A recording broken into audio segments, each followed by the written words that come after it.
जय गुरु जी संगत जी। गुरु जी की सारी प्यारी प्यारी संगत को मेरा दिल से प्रणाम। संगत जी, गुरु जी सत्संग चैनल पर आप सभी का हार्दिक स्वागत है। संगत जी, गुरु जी कहा करते थे कि सत्संग करन वाले दा भी भला ते सत्संग सुनन वाले दा भी भला। संगत जी, आप हर एक सत्संग को शुरू से लेकर अंत तक जरूर सुने, क्योंकि हर सत्संग में आपके सभी सवालों के जवाब होते हैं। संगत जी, आज की सत्संग को शुरू करने से पहले हम मंत्र जाप करते हैं। ओम नमः शिवाय, शिव जी सदा सहाय। ओम नमः शिवाय, गुरु जी सदा सहाय। जय गुरु जी संगत जी, आइए हम सत्संग को शुरू करते हैं। गुरुर् ब्रह्मा गुरुर्विष्णु गुरुर्देवो महेश्वर गुरुर् साक्षात् परब्रह्म तस्मै श्री गुरुवे नमः। जय गुरु जी संगत जी, अनंतम अनंतम शुक्राना मेरे मालिक का, मेरे महाराज का। संगत जी, आज हम गुरु जी की डिवाइन बुक दिव्य आभा के 19वें अध्याय का श्रवण करेंगे। संगत जी, इस अध्याय के सत्संग को शुरू करने से पहले मैं आपको कुछ बताना चाहूंगी। संगत जी, हमारे गुरुजी महाराज अंतर्यामी हैं। वो हमारी हर अनकही बात को पहले से ही जानते हैं। संगत जी, जो हमारे भाग्य में सुख नहीं है, गुरुजी महाराज के पास आने पर वो असंभव सुख भी मिल जाता है। उनसे कुछ कहने की आवश्यकता ही नहीं पड़ती। गुरुजी महाराज कहा भी करते थे कि मेरे ना डायरेक्ट कनेक्शन बनाओ, मेरे तो मंगो नहीं मन्नो। संगत जी, गुरु जी ने कभी अपनी जिम्मेदारियों को छोड़कर भक्ति करने को नहीं कहा। वे कहा करते थे कि अपने परिवार की जिम्मेदारियां निभाते हुए जाप करो। गुरु जी ने हमें किसी भी रिचुअल्स में नहीं बांधा। संगत जी, गुरु जी ने ये कभी नहीं कहा कि अपनी सांसारिक कर्तव्यों को भूलकर उनके पास जाओ। वे कहा करते थे कि पति पत्नी की सेवा करे, पत्नी पति की सेवा करे, ते दोवे मिलके अपने बच्चों का भविष्य बनाओ। ये भी सेवा ही है। संगत जी, हमारे गुरु जी तो इतने प्यारे हैं कि उन्होंने हमारे लिए हर रास्ते को आसान कर दिया, हमें वहमों से निकाला। गुरु जी कहते थे कि अहम से वहम तो दूर रहो। संगत जी, गुरु जी महाराज हमारे साथ जुड़े हर रिश्ते को भी ब्लेस करते हैं, वो चाहे हमारे रिश्तेदार, हमारा पति, हमारे बच्चे या फिर हमारे आसपास के लोग ही क्यों ना हो, वे सबको ब्लेस करते हैं।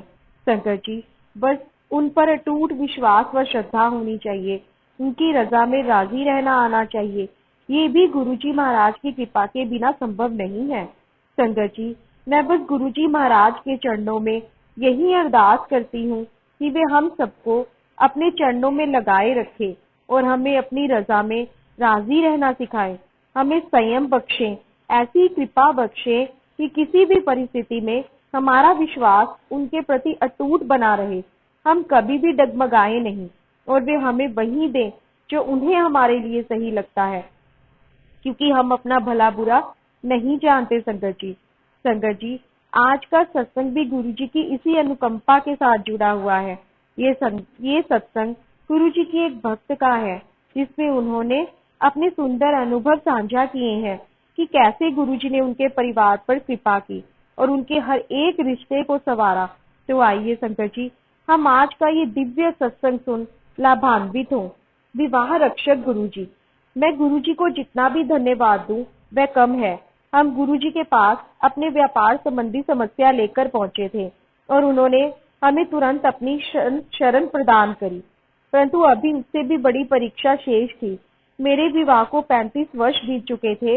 हमारे एक पुत्र और एक कन्या है, दोनों विवाहित और घर में एक पोती भी है। कहते हैं किसी को भी जीवन में सब सुख प्राप्त नहीं होते। मेरे पति की आदतों में बहुत सुधार संभव था। वह जीवन को आनंद पूर्वक जीना चाहकर भी परिवार के किसी उत्तरदायित्व को लेने को तैयार नहीं थे, और जब वह मद्यपान करते थे मुझे भय लगता था। वह आक्रामक और अत्याचारी हो जाते थे। गुरुजी की दया से मेरे बच्चे सदा मेरा आधार रहे हैं। मैं गुरुजी के पास आकर उनसे अपनी पुत्री के लिए संतान की कामना करती थी, पर गुरुजी पहले मेरे परिवार का वातावरण स्वच्छ करना चाह रहे थे।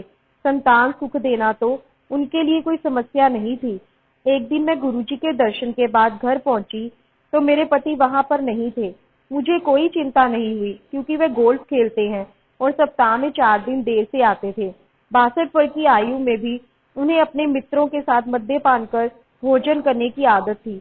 मैंने क्रोध और प्रेम के दोनों मार्ग अपनाकर देख लिए थे, पर कभी सफलता हाथ नहीं लगी थी।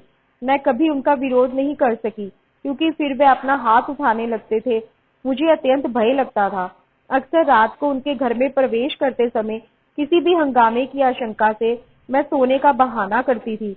उस रात मैंने अपने सिरहाने की बत्ती बंद करी ही होगी कि मुझे गुरुजी की आवाज का आभास हुआ, जैसे उन्होंने कहा कि मालूम करो तुम्हारे पति कहाँ हैं। मैंने बत्ती पुनः जलाकर उनसे अपने मोबाइल पर संपर्क स्थापित करने का प्रयास किया। गुरुजी की दया से उनका मोबाइल काम कर रहा था और मैंने उनको एक स्त्री से बात करते हुए सुना। मेरे पति एक और स्त्री के साथ थे। ऐसा लगा कि वह उनकी प्रेमिका थी। मैं स्तब्ध रह गई। मुझे पता था कि जब वह युवा थे, वह लड़कियों के साथ घूमा करते थे। जब भी मैंने आशंका जताई थी, उन्होंने कहा कि एड्स के कारण वह ऐसा करने की सोच भी नहीं सकते। चूंकि मेरे पति अपने स्वास्थ्य का विशेष ध्यान रखते थे और इतनी आत्मविश्वास के साथ बोलते थे कि मुझे उन पर कभी शंका हुई ही नहीं। अतः इस प्रेम संबंध से मुझे बहुत आघात पहुंचा। मैंने अपनी बुद्धि पर नियंत्रण रखते हुए अपनी पुत्र वधू को भी फोन पर हो रही बात सुनवाई। मुझे पता था कि इसमें प्रमाण की आवश्यकता होगी, अन्यथा वे मुझ पर अत्याचार करेंगे। मेरा बेटा उस समय दिल्ली से बाहर था। गुरुजी, मैं क्षमा प्रार्थी हूँ कि उस दिन उनके वापस आने पर मैंने उनको मारा और घर से निकाल दिया। वे नशे में इतने धुत थे कि उन्हें पता ही नहीं लगा कि क्या हो रहा है। उन्हें 10 दिन तक घर से बाहर रखा गया। बीच बीच में वे आकर क्षमा मांगते रहे। उनमें अभूतपूर्व अहंकार रहा है और कभी शर्मिंदगी प्रकट नहीं करते थे। इस घटना के 2 माह उपरांत उनमें बहुत परिवर्तन दिखाई दिया। मुझे 35 वर्ष तक कष्ट देने के बाद वे भले मानुष हो गए। आज वे मुझसे, अपने बच्चों और पौत्री से अति प्रेम करते हैं। यदि आजकल वे कभी नशा करते भी हैं, तो बहुत रोकर क्षमा याचना करते हुए कहते हैं कि वे अच्छे इंसान हैं और उन्होंने मुझे बहुत कष्ट दिए हैं। गुरुजी की कृपा से मैं सब कुछ भूल गई हूँ। मेरे पति और मेरा आगाढ़ प्रेम नवविवाहित दंपति सा है। गुरुजी उन सब कष्ट सहने वाली महिलाओं को अपनी कृपा से धन्य करें। मैं सबसे गुरुजी के चरणों में आने का निवेदन करती हूँ। वह साक्षात भगवान है।